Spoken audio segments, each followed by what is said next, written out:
This is your first concert here in Romania. Did you know anything about our country before coming here? I mean, I know about Dracula up in Transylvania, of course. Everybody knows about that, man.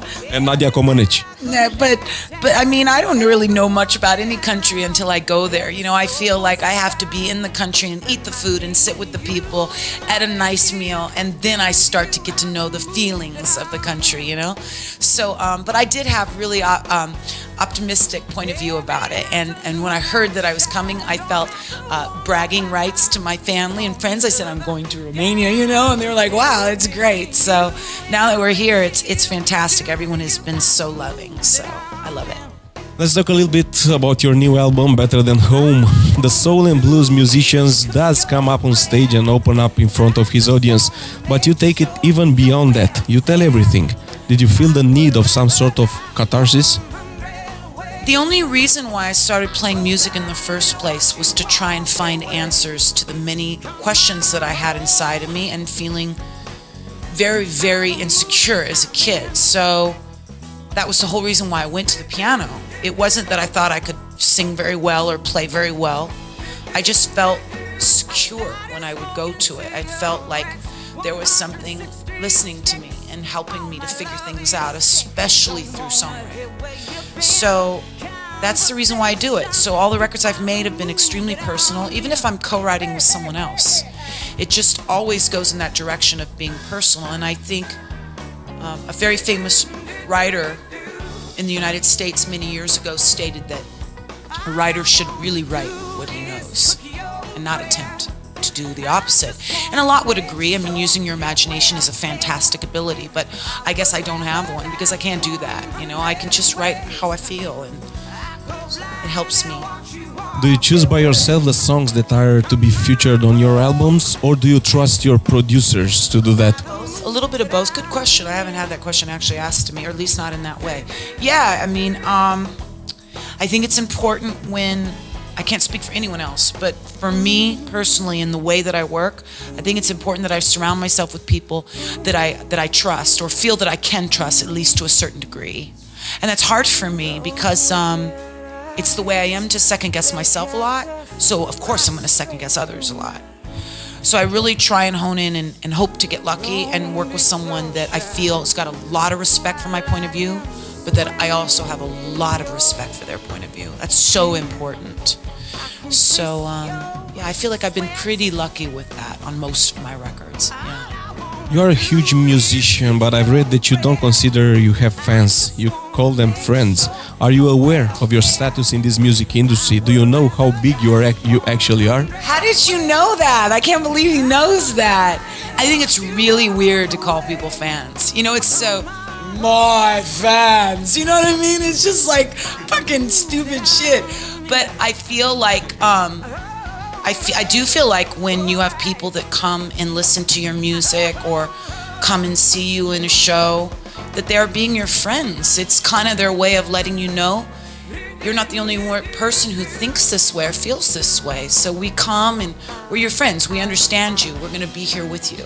So that's why I feel it is. No fans. That's just so old Hollywood bullshit. You released 8 albums in 22 years. Is that a good rate, or do you feel you could have released more? No, I really truly believe in a record will come when a record is ready. And when I say a record, I specifically mean the songs themselves. So I trust and have faith that when they're supposed to come, they will. Like, for instance, Fiona Apple sometimes will go 7 years in between putting out an album.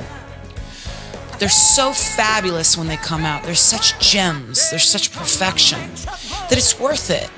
So I feel like for my own records, I have to just keep in mind that sometimes I want to put out a lot right away, but it's not because of touring or the business and keeping up with it. It's really because I feel ready to. And if I don't feel ready to, then I'll go some time without putting one out. Lately, I've been putting quite a few out back to back, but it's just been where I'm at in my life. I think I've just got a lot of writing, and I'm really believing in the songwriting, maybe more than before. But I know that there will come a time again where there will be time in between, you know, maybe due to writer's block or maybe due to just me taking a rest. I don't know. But yeah, I think that it comes when it's supposed to come. Okay, how did it feel to be nominated for a Grammy?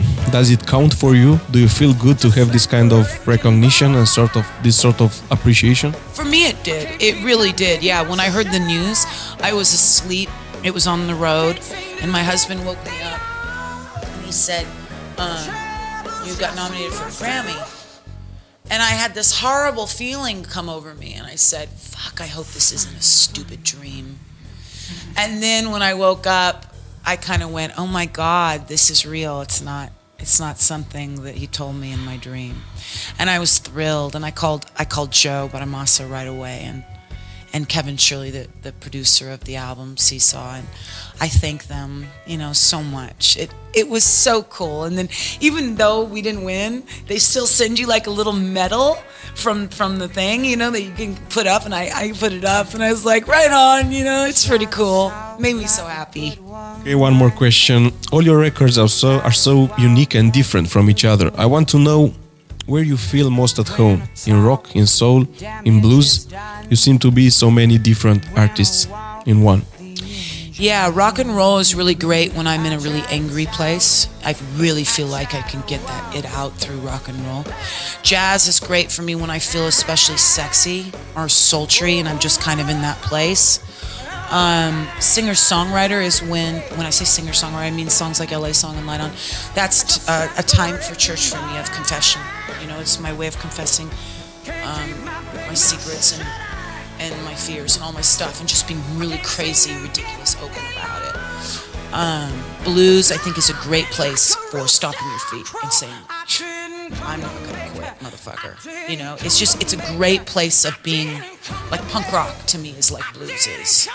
It's like the rebel, There's something about it that is, you stand in the face of the devil and you say, "I'm not gonna let you put me down, You're not gonna scare me." I love that about blues. So there's many different styles I write from, because you can emote so many different feelings in the different styles. Hey, this is Beth Hart, and you're listening to Rock FM.